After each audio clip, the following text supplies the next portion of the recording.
사랑하는 성도님들, 오늘 한 가지 분명한 말씀을 나누고 싶습니다. 우리는 모두 더 나은 인생을 살고 싶어 합니다. 건강하게 오래 살고 싶고, 경제적으로 여유롭게 살고 싶고, 가족들과 화목하게 살고 싶고, 무엇보다 하나님 앞에서 부끄럽지 않은 삶을 살고 싶습니다. 이것은 누구나 갖고 있는 자연스러운 소망이고, 하나님께서도 기뻐하시는 바람입니다. 그런데 성경을 자세히 들여다보면 놀라운 사실을 하나 발견하게 됩니다. 하나님께서 우리에게 인생의 비밀을 이미 알려주셨다는 것입니다.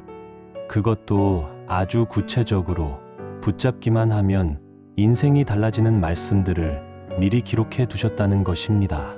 이게 말이 될까요? 전지전능하신 하나님께서 우리 인생의 성공과 실패, 행복과 불행의 열쇠를 이미 성경에 적어 두셨다는 것이 과연 가능한 일일까요? 여러분도 지금 이런 의문이 드실 겁니다. 그런데 성경은 이것이 사실이라고 분명히 말씀하고 있습니다. 여러분 한번 생각해 보시면 금방 이해가 되실 겁니다.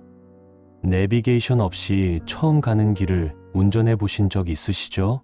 이 길이 맞나 싶고, 저 사거리에서 좌회전을 해야 하나, 우회전을 해야 하나 헷갈리고, 결국 한참을 헤매다가 목적지에 도착하면 시간도 2배로 걸리고, 기름도 많이 쓰고 마음도 지쳐 있습니다. 그런데 내비게이션을 켜고 가면 어떻습니까? 300m 앞에서 우회전하세요. 목적지까지 남은 거리 2km입니다. 이렇게 친절하게 안내해 주니까 편안하게 갈 수 있습니다. 하나님의 말씀이 바로 그런 것입니다. 우리 인생이라는 처음 가보는 길에서 하나님께서 내비게이션처럼 방향을 알려주시는 것이 바로 성경 말씀인데, 그 중에서도 잠언은 인생의 실제적인 지혜를 가장 구체적으로 담고 있는 책입니다. 그런데 솔직히 돌아보면 어떻습니까? 우리가 이 귀한 내비게이션을 얼마나 사용하고 있는지 의문이 듭니다. 잠언이 좋은 말씀이라는 것은 알지만 막상 인생의 중요한 결정 앞에서는 내 경험을 따르고 내 판단을 믿고 주변 사람들의 조언에 더 귀를 기울이는 것이 우리네 현실이 아닐까 싶습니다. 왜 그런 것일까요? 우리의 믿음이 부족해서일까요? 꼭 그렇지만은 않은 것 같습니다. 어쩌면 잠언의 말씀을 어떻게 붙잡아야 하는지, 어떻게 내 삶에 적용해야 하는지를 제대로 배우지 못했기 때문은 아닐까요? 오늘 저는 여러분과 함께 잠언에 숨겨진 7가지 보물 같은 말씀을 나누려고 합니다.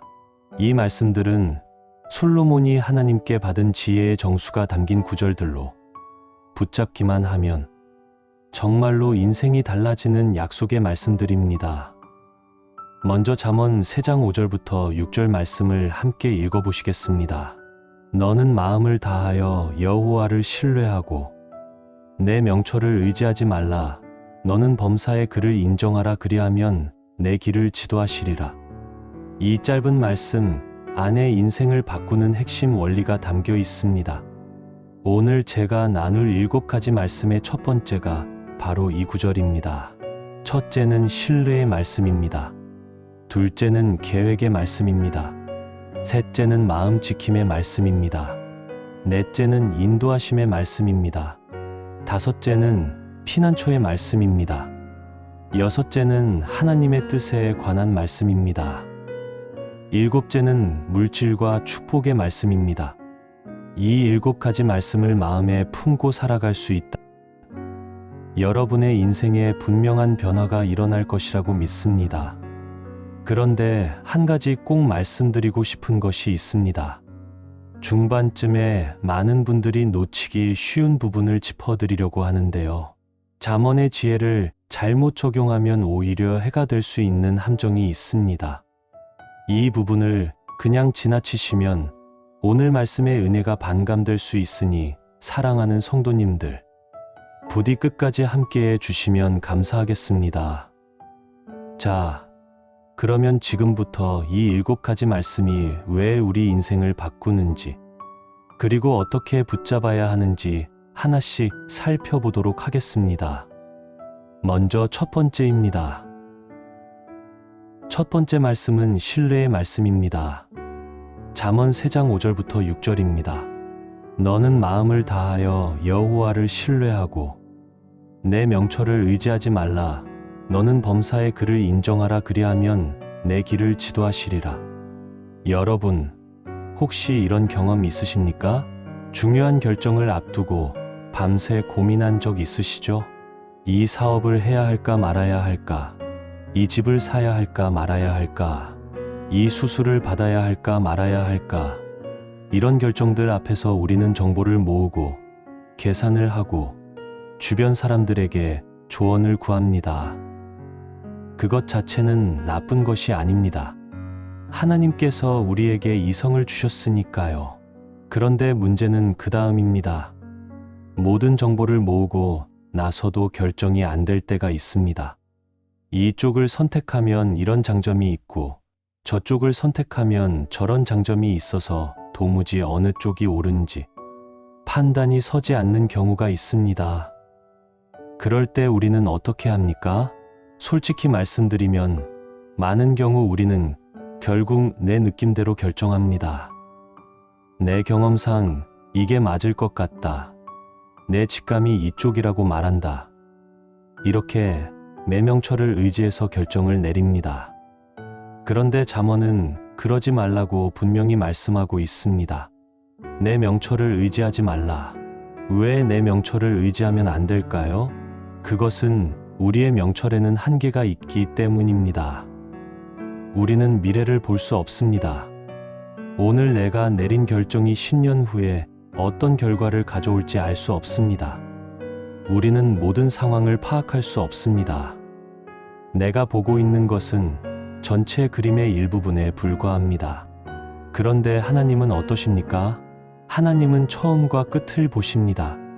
하나님은 모든 상황을 아십니다. 하나님은 우리보다 우리의 인생을 더 잘 아십니다. 그래서 잠언은 마음을 다하여 여호와를 신뢰하라고 말씀하는 것입니다. 범사의 그를 인정하라. 모든 일에서 하나님을 인정하고 하나님께 물어보라는 것입니다. 그러면 어떻게 된다고요? 내 길을 지도하시리라. 하나님께서 직접 우리의 길을 인도해 주시겠다는 약속입니다. 저희 교회에 이장로님이라는 분이 계십니다. 장로님은 평생 건설업에 종사하셨는데 50대 후반에 큰 위기를 맞으셨습니다. 경기가 안 좋아지면서 맡고 있던 프로젝트가 중단되었고 하청업체들에게 줘야 할 돈은 밀리고 은행에서는 대출 상환을 독촉하고 사면 초가의 상황이었습니다. 장로님은 두 가지 선택지 앞에 서 있었습니다. 하나는 법적 절차를 통해 회사를 정리하고 개인회생을 신청하는 것이었고 다른 하나는 어떻게든 버티면서 새로운 프로젝트를 따내는 것이었습니다. 주변 사람들의 조언도 반반이었습니다. 변호사는 빨리 정리하는 게 낫다고 했고 오랜 사업 동료는 조금만 버티면 기회가 올 거라고 했습니다. 장로님은 밤마다 잠을 이루지 못했습니다. 머릿속으로 수백 번 계산을 해봤지만 답이 나오지 않았습니다. 어느 쪽을 선택해도 위험이 있었고 어느 쪽이 맞는지 도무지 알 수가 없었습니다. 그러던 어느 날 새벽 장로님은 무릎을 꿇고 기도하기 시작했습니다. 하나님, 저는 더 이상 제 지혜로는 답을 찾을 수 없습니다. 제가 평생 제 경험과 제 판단을 믿고 살았는데 이제는 그것이 한계에 부딪혔습니다. 하나님, 제가 마음을 다하여 주님을 신뢰하겠습니다. 제 명철을 의지하지 않겠습니다. 주님께서 제 길을 인도해 주십시오. 장로님은 그날부터 매일 새벽 잠언 3장 5절부터 6절을 읽으며 기도했습니다. 그리고 한 달쯤 지났을 때 전혀 예상치 못한 곳에서 연락이 왔습니다. 예전에 함께 일했던 분이 새로운 프로젝트를 제안해 온 것입니다. 규모는 크지 않았지만 장로님의 전문 분야와 딱 맞는 일이었습니다. 장로님은 그 프로젝트를 성실하게 완수했고 그것이 입소문이 나면서 다른 일들도 들어오기 시작했습니다. 빚을 갚는데 5년이 걸렸지만 결국 모든 빚을 청산했고 지금은 안정적으로 사업을 운영하고 계십니다. 장로님이 제게 이렇게 말씀하셨습니다. 목사님, 그때 제 명철대로 했으면 저는 회사를 정리했을 겁니다. 그게 합리적인 판단이었으니까요. 그런데 하나님께서 전혀 다른 길을 열어주셨습니다. 제가 상상도 못했던 길을요. 그때 깨달았습니다. 내 지혜에는 한계가 있지만 하나님의 지혜에는 한계가 없다는 것을요. 여러분, 지금 중요한 결정 앞에 서 계십니까? 어느 쪽이 옳은지 도무지 판단이 서지 않습니까? 그렇다면 오늘 이 말씀을 붙잡으세요. 너는 마음을 다하여 여호와를 신뢰하고 내 명철을 의지하지 말라. 너는 범사의 그를 인정하라. 그리하면 내 길을 지도하시리라. 내 지혜를 내려놓고 하나님을 신뢰할 때 하나님께서 우리가 상상하지 못한 길을 열어주십니다. 두 번째 말씀은 계획의 말씀입니다. 잠언 16장 3절입니다. 너의 행사를 여호와께 맡기라. 그리하면 내가 경영하는 것이 이루어지리라. 여러분, 우리는 모두 계획을 세웁니다. 올해는 건강을 위해 운동을 시작해야지. 올해는 저축을 좀 더 해야지. 올해는 성경을 일독해야지. 이런 계획들을 세웁니다. 그런데 솔직히 그 계획들이 얼마나 이루어지고 있습니까? 연초에 세운 계획이 3월이 되면 흐지부지 되고 여름이 되면 잊혀지고 연말이 되면 올해도 못했네 하고 자책하게 되는 것이 우리네 현실 아닙니까? 왜 그런 것일까요? 의지가 약해서일까요?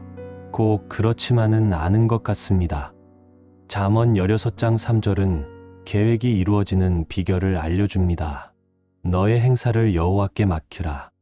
여기서 맡기라는 히브리어 원어가 굴이라는 단어인데 이것은 굴리다, 전가하다라는 뜻입니다.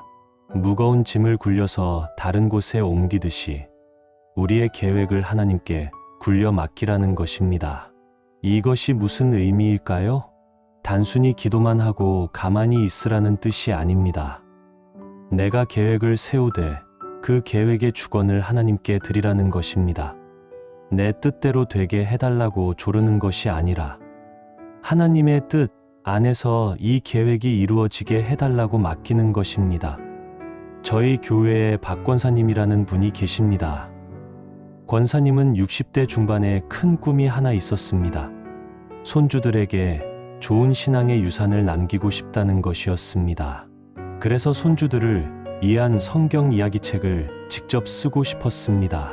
손주들의 이름을 넣어서 손주들이 주인공으로 등장하는 성경 이야기책을 만들고 싶었던 것입니다. 권사님은 계획을 세웠습니다. 매일 아침 1시간씩 글을 쓰고 1년 안에 책을 완성하겠다고요. 그런데 막상 시작하니까 쉽지 않았습니다. 아이들 돌보랴, 교회 봉사하랴, 남편 건강 챙기랴 시간이 없었습니다. 한 달이 지나도 첫 장도 제대로 완성하지 못했습니다. 권사님은 낙심했습니다. 역시 나는 안 되는구나. 내가 무슨 글을 쓴다고 이런 생각이 들었습니다. 그러던 어느 날 새벽 기도 중에 잠언 16장 3절 말씀이 떠올랐습니다. 너의 행사를 여호와께 맡기라. 그리하면 내가 경영하는 것이 이루어지리라. 권사님은 그날 기도의 방향을 바꿨습니다. 하나님, 제가 이 계획을 주님께 맡깁니다. 제 힘으로는 안 됩니다. 주님의 뜻이라면 이루어지게 하시고 주님의 뜻이 아니라면 다른 방법을 보여주십시오. 제 방식을 고집하지 않겠습니다. 주님의 방식을 따르겠습니다. 그 기도를 드린 후에 신기한 일이 일어났습니다. 교회에서 우연히 출판사에서 일하는 집사님을 만났는데 그분이 권사님의 이야기를 듣고 좋은 아이디어를 주었습니다. 매일 1시간씩 쓰려고 하지 말고 일주일에 한 번 토요일 오전에 3시간씩 집중해서 쓰라는 것이었습니다. 그리고 글을 쓰기 전에 먼저 손주들에게 이야기를 들려주고 반응을 보면서 수정하라고 했습니다. 권사님은 그 조언을 따랐습니다. 매주 토요일 오전에 손주들을 모아놓고 성경 이야기를 들려주었는데 손주들의 반응이 너무 좋았습니다. 할머니, 그 다음에 어떻게 돼요? 다윗이 골리앗을 정말로 이겼어요? 손주들의 눈이 반짝반짝 빛났습니다. 권사님은 손주들에게 이야기를 들려주면서 자연스럽게 글이 써졌습니다. 아이들의 반응을 보니까 어떤 부분을 더 자세히 써야 하는지, 어떤 표현이 아이들에게 와닿는지 알 수 있었습니다. 2년이 걸렸지만 권사님은 결국 책을 완성했습니다. 손주들 이름이 들어간 세상에 하나뿐인 성경 이야기책을 말입니다. 권사님이 제게 이렇게 말씀하셨습니다. 목사님, 제가 처음에 세운 계획대로 했으면 분명히 실패했을 겁니다. 그런데 하나님께 맡기니까 하나님께서 더 좋은 방법을 보여주셨어요. 제가 생각한 것보다 시간은 더 걸렸지만 결과는 훨씬 더 좋았습니다. 여러분, 지금 이루고 싶은 계획이 있으십니까? 그 계획이 잘 안 되고 있습니까? 혹시 내 방식만 고집하고 있지는 않으십니까? 오늘 이 말씀을 붙잡으세요. 너의 행사를 여호와께 맡기라. 그리하면 내가 경영하는 것이 이루어지리라. 내 방식을 내려놓고 하나님께 맡길 때 하나님께서 더 좋은 방법으로 이루어 주십니다. 세 번째 말씀은 마음 지킴의 말씀입니다. 잠언 4장 23절입니다. 모든 지킬 만한 것 중에 더욱 내 마음을 지키라. 생명의 근원이 이에서 남이니라. 여러분, 우리는 무엇을 지키며 삽니까? 돈을 지키려고 노력합니다. 건강을 지키려고 노력합니다. 명예를 지키려고 노력합니다. 가족을 지키려고 노력합니다. 그런데 잠언은 이 모든 것보다 더 중요한 것이 있다고 말씀합니다. 모든 지킬 만한 것 중에 더욱 내 마음을 지키라. 왜 마음을 지켜야 합니까? 생명의 근원이 이에서 남이니라. 마음이 생명의 근원이기 때문입니다. 생각해 보시면 그렇습니다. 마음이 병들면 몸도 병듭니다. 스트레스를 받으면 위장이 안 좋아지고, 불안하면 잠을 못 자고, 화가 나면 혈압이 올라갑니다. 반대로 마음이 평안하면 몸도 건강해집니다. 잠언 17장 22절에 마음의 즐거움은 양약이라도 심령의 근심은 뼈를 마르게 하느니라라고 했습니다. 그래서 마음을 지키는 것이 가장 중요합니다. 그런데 마음을 지킨다는 것이 구체적으로 무엇일까요? 첫째, 마음에 들어오는 것을 조심하는 것입니다. 우리 마음은 스펀지와 같아서 주변의 것들을 흡수합니다. 좋은 것을 보면 좋은 생각이 들고, 나쁜 것을 보면 나쁜 생각이 듭니다. 그래서 무엇을 보고, 무엇을 듣고, 누구와 함께 시간을 보내는지가 중요합니다. 둘째, 마음에서 나가는 것을 조심하는 것입니다. 우리 마음에서 원망이 나가면 관계가 깨지고, 분노가 나가면 상처를 주고, 탐욕이 나가면 문제가 생깁니다. 그래서 마음에서 무엇이 나가는지를 살펴야 합니다. 저희 교회에 최 집사님이라는 분이 계십니다. 집사님은 몇 년 전에 마음의 병을 크게 앓으셨습니다. 남편 사업이 어려워지면서 스트레스를 받았고, 자녀들과의 관계도 좋지 않았고, 교회에서도 사람들과 갈등이 있었습니다. 집사님은 점점 마음이 어두워졌습니다. 처음에는 그냥 우울한 정도였는데 시간이 지나면서 점점 심해졌습니다. 아무것도 하기 싫고 사람 만나기도 싫고 살기도 싫다는 생각까지 들었습니다. 결국 병원에 가서 우울증 진단을 받았고 약을 먹기 시작했습니다. 집사님은 그때부터 마음을 지키는 연습을 시작했습니다. 먼저 마음에 들어오는 것을 바꿨습니다. 뉴스를 보면 불안해지고 SNS를 보면 비교가 되니까 아침에 일어나자마자 뉴스 대신 성경을 읽기 시작했습니다. 잠들기 전에도 스마트폰 대신 찬송가를 들었습니다.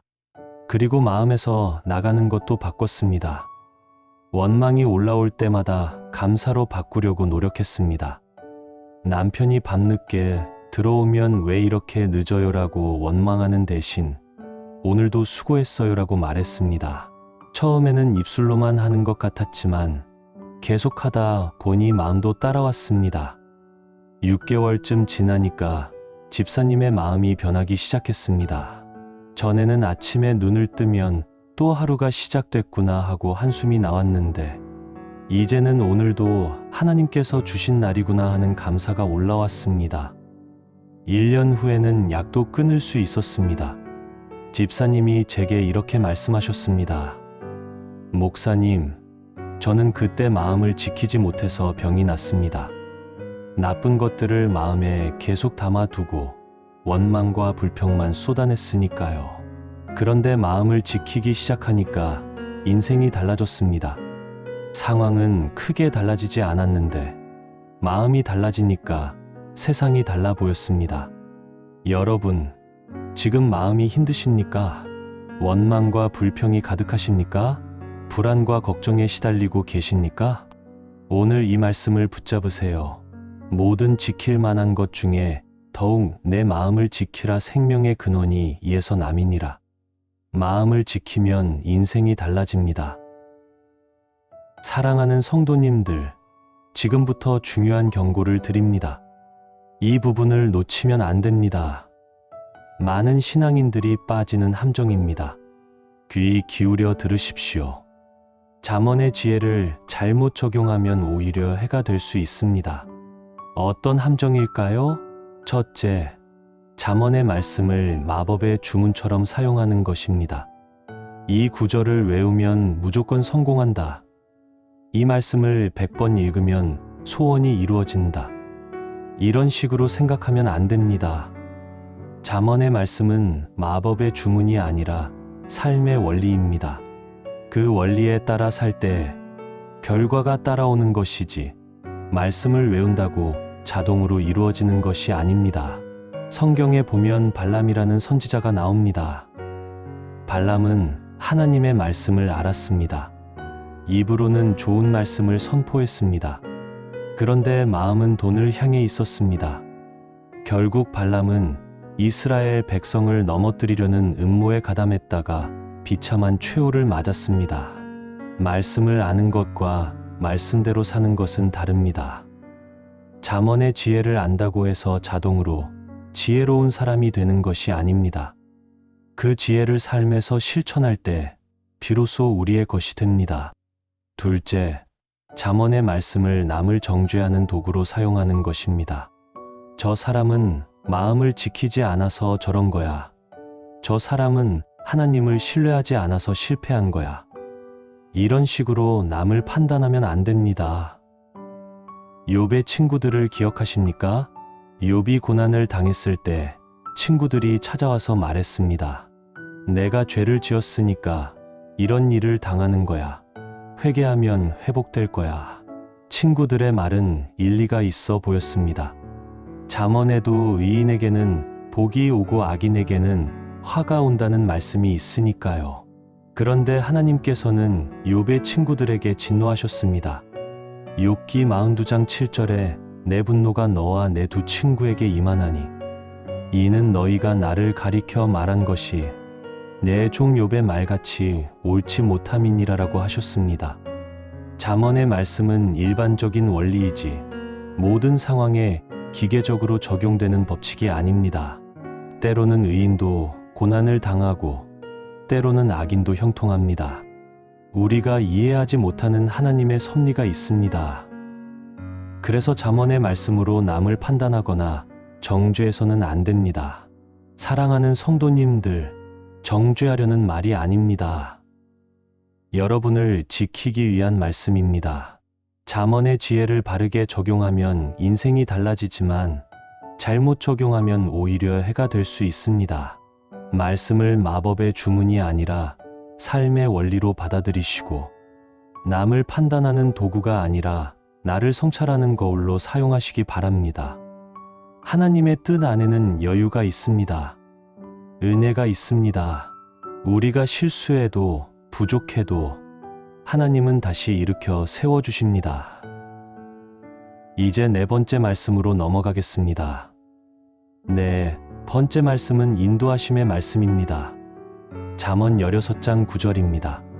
사람이 마음으로 자기의 길을 계획할지라도 그의 걸음을 인도하시는 이는 여호와시니라. 이 말씀이 참 위로가 됩니다. 우리는 계획을 세웁니다. 올해는 이렇게 살겠다. 내년에는 저것을 하겠다. 이런 계획들을 세웁니다. 그런데 그 계획대로 되지 않을 때가 많습니다. 그럴 때 우리는 좌절하고 낙심하고 자책합니다. 그런데 잠언 16장 9절은 다른 관점을 제시합니다. 사람이 계획할지라도 인도하시는 이는 여호와시니라. 내 계획대로 안 되는 것이 실패가 아닐 수 있다는 것입니다. 하나님께서 다른 길로 인도하고 계실 수 있다는 것입니다. 저희 교회에 김 집사님이라는 분이 계십니다. 집사님은 젊었을 때 선생님이 꿈이었습니다. 아이들을 가르치는 것이 적성에 맞았고 사범대학에 진학해서 교사가 되려고 했습니다. 그런데 대학 입시에서 떨어졌습니다. 한 번도 아니고 2번이나 떨어졌습니다. 집사님은 좌절했습니다. 하나님, 왜 저의 길을 막으십니까? 저는 선생님이 되고 싶은데 왜 안 되는 겁니까? 결국 집사님은 다른 대학, 다른 학과에 진학했습니다. 간호학과였습니다. 처음에는 마지못해 다녔는데 공부를 하다 보니 적성에 맞았습니다. 환자들을 돌보는 것이 보람이 있었고 아픈 사람들에게 위로가 되는 것이 기뻤습니다. 집사님은 간호사가 되었고 30년 넘게 병원에서 일하셨습니다. 특별히 소아병동에서 오래 근무하셨는데 아픈 아이들을 돌보면서 젊었을 때 꿈꿨던 것 이상의 보람을 느꼈습니다. 아이들에게 주사를 놓으면서 성경 이야기를 들려주고 힘든 치료를 받는 아이들을 위로하고 부모님들에게 희망을 전했습니다. 은퇴 후에 집사님은 교회에서 어린이부를 섬기고 계십니다. 간호사로서의 경험이 아이들을 돌보는데 큰 도움이 되고 있습니다. 아픈 아이가 있으면 어떻게 해야 하는지 알고 응급 상황에서도 침착하게 대처할 수 있습니다. 집사님이 제게 이렇게 말씀하셨습니다. 목사님, 그때 사범대에 붙었으면 저는 평범한 학교 선생님이 되었을 겁니다. 그것도 좋은 일이지만 하나님께서는 저를 더 특별한 곳으로 인도하셨습니다. 병원에서 아픈 아이들을 돌보고 생사의 기로에 있는 가정에 복음을 전하는 것이 제가 할 일이었습니다. 대입 실패가 아니라 하나님의 인도하심이었다는 것을 이제야 알겠습니다. 여러분, 지금 계획대로 안 되고 있습니까? 원하는 길이 막혀 있습니까? 그것이 실패가 아닐 수 있습니다. 하나님께서 더 좋은 길로 인도하고 계실 수 있습니다. 오늘 이 말씀을 붙잡으세요. 사람이 마음으로 자기의 길을 계획할지라도 그의 걸음을 인도하시는 이는 여호와시니라. 5번째 말씀은 피난처의 말씀입니다. 잠언 18장 10절입니다. 여호와의 이름은 견고한 망대라. 이인은 그리로 달려가서 안전함을 얻느니라. 여러분, 우리 인생에는 위기의 순간들이 있습니다. 갑자기 건강에 문제가 생기거나 경제적으로 어려워지거나 가족에게 문제가 생기거나 예상치 못한 일들이 닥칠 때가 있습니다. 그럴 때 우리는 어디로 달려갑니까? 어떤 사람은 돈으로 해결하려고 합니다. 어떤 사람은 사람에게 의지하려고 합니다. 어떤 사람은 술이나 도박 같은 것에 빠져서 현실을 잊으려고 합니다. 그런데 잠언은 말씀합니다. 여호와의 이름은 견고한 망대라. 망대가 무엇입니까? 적이 쳐들어올 때 피난하는 곳입니다. 높고 튼튼한 성벽으로 둘러싸여서 안전하게 지켜주는 곳입니다. 하나님이 바로 그런 피난처라는 것입니다. 위기가 닥칠 때 하나님께로 달려가면 안전함을 얻는다는 것입니다. 저희 교회에 이 권사님이라는 분이 계십니다. 권사님은 몇 년 전에 남편을 갑자기 잃으셨습니다. 아침에 출근하던 남편이 교통사고를 당해서 그 자리에서 하늘나라로 가셨습니다.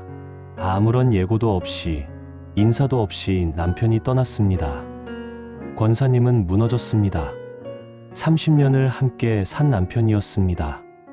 매일 아침 밥을 차려주고, 매일 저녁 같이 산책하고, 주말에는 함께 교회에 가던 남편이었습니다.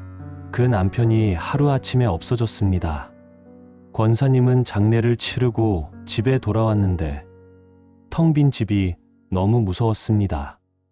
남편의 옷이 그대로 걸려 있고, 남편의 신발이 현관에 있고, 남편의 냄새가 집안에 가득한데 남편은 없었습니다.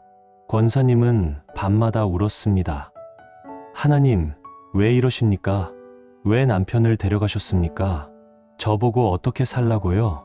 어느 날 밤, 권사님은 너무 힘들어서 성경을 펼쳤습니다. 잠언 18장 10절이 눈에 들어왔습니다. 여호와의 이름은 견고한 망대라, 이인은 그리로 달려가서 안전함을 얻느니라. 권사님은 그 말씀을 붙잡고 기도했습니다. 하나님, 저는 지금 달려갈 곳이 없습니다. 남편도 없고 의지할 곳도 없습니다. 하나님, 제가 주님께 달려갑니다. 주님이 저의 피난처가 되어 주십시오. 주님 안에서 안전함을 얻게 해 주십시오. 권사님은 그날 밤부터 매일 새벽 기도회에 나오기 시작했습니다. 처음에는 울면서 기도했습니다. 한 달, 두 달이 지나도 울음이 그치지 않았습니다. 그런데 계속 기도하다 보니 조금씩 평안이 찾아왔습니다. 6개월쯤 지났을 때 권사님은 눈물 없이 기도할 수 있게 되었습니다. 남편에 대한 그리움은 여전했지만 마음의 평안이 있었습니다. 하나님께서 함께 계신다는 확신이 있었습니다. 혼자가 아니라는 것을 알게 되었습니다. 권사님이 제게 이렇게 말씀하셨습니다. 목사님, 남편을 잃고 나서 저는 하나님밖에 의지할 곳이 없었습니다. 그런데 그것이 오히려 축복이었습니다. 전에는 남편에게 의지했지 하나님께 제대로 의지하지 않았습니다. 그런데 남편이 없어지고 나서야 하나님만 붙잡게 되었고, 하나님이 정말 피난처가 되신다는 것을 경험했습니다. 여러분, 지금 위기 앞에 서 계십니까? 달려갈 곳이 없다고 느끼십니까? 오늘 이 말씀을 붙잡으세요. 여호와의 이름은 견고한 망대라, 이인은 그리로 달려가서 안전함을 얻느니라. 하나님께로 달려가십시오. 하나님이 여러분의 피난처가 되어 주실 것입니다. 6번째 말씀은 하나님의 뜻에 관한 말씀입니다. 잠언 19장 21절입니다. 사람의 마음에는 많은 계획이 있어도 오직 여호와의 뜻만이 완전히 서리라. 이 말씀은 앞에서 나눈 인도하심의 말씀과 연결됩니다. 우리에게는 많은 계획이 있습니다. 이것을 하고 싶고, 저것을 이루고 싶고, 이런 사람이 되고 싶고, 저런 것을 갖고 싶습니다. 그런데 그 모든 계획이 다 이루어지는 것은 아닙니다. 어떤 것은 이루어지고 어떤 것은 이루어지지 않습니다. 왜 그럴까요? 잠언 19장 21절이 답을 줍니다. 오직 여호와의 뜻만이 완전히 서리라. 하나님의 뜻에 맞는 것은 이루어지고 하나님의 뜻에 맞지 않는 것은 이루어지지 않는다는 것입니다. 그러면 우리는 어떻게 해야 할까요? 내 뜻을 고집하며 하나님께 싸울 것이 아니라 하나님의 뜻이 무엇인지 구하고 그 뜻에 맞추어 살아야 합니다. 저희 교회에 박 장로님이라는 분이 계십니다. 장로님은 젊었을 때 사업에 대한 큰 꿈이 있었습니다. 큰 회사를 세우고 많은 돈을 벌고 세상에서 성공하는 것이 목표였습니다. 그래서 열심히 일했습니다. 새벽부터 밤까지 일하고 주말에도 쉬지 않고 일했습니다. 사업은 잘 됐습니다. 회사가 커지고 돈도 많이 벌었습니다. 그런데 행복하지 않았습니다. 가족과 시간을 보내지 못하니 아내와 사이가 멀어지고 자녀들은 아버지 얼굴 보기가 힘들다고 했습니다. 건강도 나빠졌습니다. 스트레스로 위장이 안 좋아지고 잠을 못 자서 만성 피로에 시달렸습니다. 50대 초반의 장로님은 큰 병을 얻었습니다. 의사는 이대로 가면 오래 살지 못한다고 했습니다. 그때 장로님은 깨달았습니다. 내가 지금까지 내 뜻대로만 살았구나. 하나님의 뜻은 물어보지도 않고 내가 원하는 것만 추구했구나. 장로님은 사업 규모를 줄이고 삶의 방향을 바꿨습니다. 돈을 덜 벌더라도 가족과 시간을 보내고 건강을 챙기고 하나님을 섬기는 것에 집중하기로 했습니다. 처음에는 불안했습니다. 회사가 작아지면 어떻게 되나? 경쟁에서 뒤처지면 어떻게 하나? 그런데 신기하게도 회사가 더 안정됐습니다. 규모는 작아졌지만 수익성은 좋아졌습니다. 무엇보다 장로님 자신이 행복해졌습니다. 가족과 함께 식사하고 주말에 교회 봉사하고 저녁에 산책하는 평범한 일상이 얼마나 귀한지 알게 되었습니다. 장로님이 제게 이렇게 말씀하셨습니다. 목사님, 저는 50년 동안 제 계획대로 살았습니다. 그런데 그것이 저를 행복하게 하지 못했습니다. 하나님의 뜻을 구하기 시작하니까 비로소 평안이 왔습니다. 내 계획보다 하나님의 뜻이 더 좋다는 것을 이제야 알겠습니다. 여러분, 지금 내 뜻대로만 살고 계시지는 않습니까? 하나님의 뜻은 물어보지 않고 내가 원하는 것만 추구하고 계시지는 않습니까? 오늘 이 말씀을 붙잡으세요. 사람의 마음에는 많은 계획이 있어도 오직 여호와의 뜻만이 완전히 서리라. 내 뜻을 내려놓고 하나님의 뜻을 구할 때 진정한 평안과 행복이 찾아옵니다. 마지막 7번째 말씀은 물질과 축복의 말씀입니다. 잠언 3장 9절부터 10절입니다. 내 재물과 내 소산물의 처음 익은 열매로 여호와를 공경하라. 그리하면 내 창고가 가득히 차고 내 포도즙 틀에 새 포도즙이 넘치리라. 이 말씀은 물질에 관한 하나님의 원리를 알려줍니다. 먼저 하나님께 드리면 하나님께서 채워주신다는 것입니다.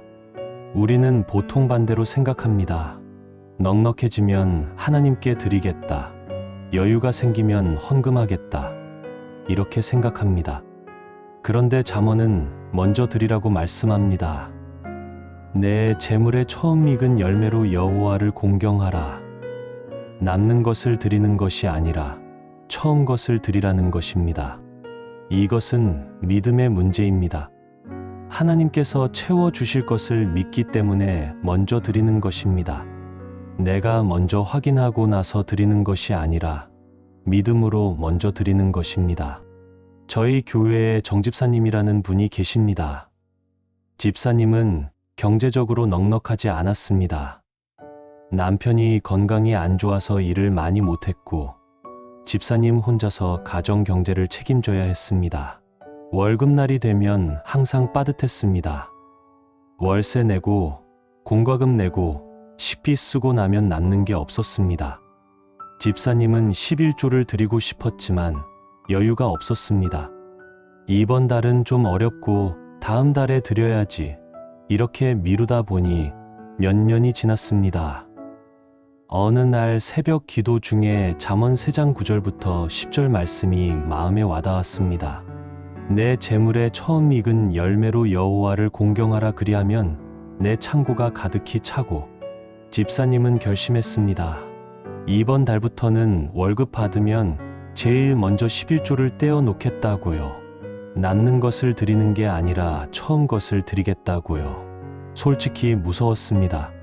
11조를 떼고 나면 이번 달을 버틸 수 있을까? 그런데 믿음으로 드렸습니다. 신기한 일이 일어났습니다. 그 달에 예상치 못한 곳에서 돈이 들어왔습니다. 친척분이 갑자기 연락해서 예전에 빌렸던 돈을 갚겠다고 한 것입니다. 집사님도 잊고 있던 돈이었습니다. 그 다음 달에도 비슷한 일이 일어났습니다. 회사에서 갑자기 보너스가 나왔습니다. 그 다음 달에는 남편의 건강이 좋아져서 파트타임으로 일을 시작할 수 있게 되었습니다. 집사님이 제게 이렇게 말씀하셨습니다. 목사님, 저는 돈이 넉넉해지면 드리려고 했는데, 그러니까 영영 못 드렸습니다. 그런데 먼저 드리니까 하나님께서 채워주셨습니다. 돈이 많아진 것은 아니지만 부족함이 없어졌습니다. 전에는 항상 모자랐는데 이제는 딱 맞게 생활할 수 있게 되었습니다. 여러분, 물질에 대해 어떻게 생각하고 계십니까? 넉넉해지면 하나님께 드리겠다고 생각하고 계십니까? 오늘 이 말씀을 붙잡으세요. 내 재물과 내 소산물에 처음 익은 열매로 여호와를 공경하라. 그리하면 내 창고가 가득히 차고 내 포도즙 틀에 새 포도즙이 넘치리라. 먼저 드릴 때 하나님께서 채워주십니다. 사랑하는 성도님들, 오늘 7가지 잠언 말씀을 나눴습니다. 첫째, 잠언 3장 5절부터 6절, 신뢰의 말씀입니다. 마음을 다하여 여호와를 신뢰하고 내 명철을 의지하지 말라. 그리하면 내 길을 지도하시리라. 둘째, 잠언 16장 3절, 계획의 말씀입니다. 너의 행사를 여호와께 맡기라. 그리하면 내가 경영하는 것이 이루어지리라. 셋째, 잠언 4장 23절, 마음 지킴의 말씀입니다. 모든 지킬 만한 것 중에 더욱 내 마음을 지키라. 생명의 근원이 이에서 남이니라. 넷째, 잠언 16장 9절, 인도하심의 말씀입니다. 사람이 마음으로 자기의 길을 계획할지라도 그의 걸음을 인도하시는 이는 여호와시니라. 다섯째, 잠언 18장 10절, 피난처의 말씀입니다. 여호와의 이름은 견고한 망대라. 이인은 그리로 달려가서 안전함을 얻느니라. 여섯째, 잠언 19장 21절, 하나님의 뜻에 관한 말씀입니다. 사람의 마음에는 많은 계획이 있어도 오직 여호와의 뜻만이 완전히 서리라. 일곱째, 잠언 3장 9절부터 10절, 물질과 축복의 말씀입니다. 내 재물에 처음 익은 열매로 여호와를 공경하라. 그리하면 내 창고가 가득히 차리라. 이 7가지 말씀을 마음에 새기시고 삶에서 실천하시면 여러분의 인생이 분명히 달라질 것입니다. 이제 함께 기도하겠습니다. 저를 따라서 한 문장씩 기도하십시오. 소리 내어 따라하셔도 좋고 마음속으로 하셔도 좋습니다. 중요한 것은 진심입니다. 눈을 감으십시오. 마음을 여십시오. 하나님 아버지, 감사합니다. 오늘 잠언의 귀한 말씀을 듣게 하셔서 감사합니다. 지혜의 말씀을 주신 하나님께 감사드립니다. 하나님, 고백합니다. 저는 그동안 제 지혜를 의지했습니다. 제 계획대로, 제 방식대로 살려고 했습니다. 하나님의 뜻을 구하지 않고 제 뜻만 고집했습니다. 용서해 주십시오. 하나님, 이제는 달라지기 원합니다. 마음을 다하여 주님을 신뢰하겠습니다. 제 명철을 의지하지 않겠습니다. 범사의 주님을 인정하겠습니다. 제 행사를 주님께 맡기겠습니다. 제 마음을 지키겠습니다. 주님의 인도하심을 따르겠습니다. 주님을 피난처로 삼겠습니다. 주님의 뜻을 구하겠습니다. 처음 것으로 주님께 드리겠습니다. 하나님, 저의 인생을 주님께 드립니다. 주님의 지혜로 인도해 주십시오. 주님의 뜻대로 살게 해 주십시오. 예수님의 이름으로 기도합니다. 아멘. 이제 함께 선포하겠습니다. 크게 소리내어 따라하십시오. 여러분의 입으로 고백하는 순간 하늘의 문이 열립니다. 나는 마음을 다하여 여호와를 신뢰합니다. 나는 내 명철을 의지하지 않습니다. 나는 범사의 하나님을 인정합니다.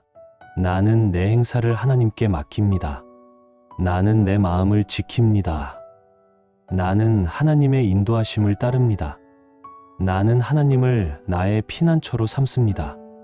나는 하나님의 뜻을 구합니다. 나는 처음 것으로 하나님께 드립니다. 나의 인생은 하나님의 지혜로 인도받습니다. 아멘. 사랑하는 성도님들, 오늘 나눈 말씀이 여러분의 마음에 심겨지기를 바랍니다.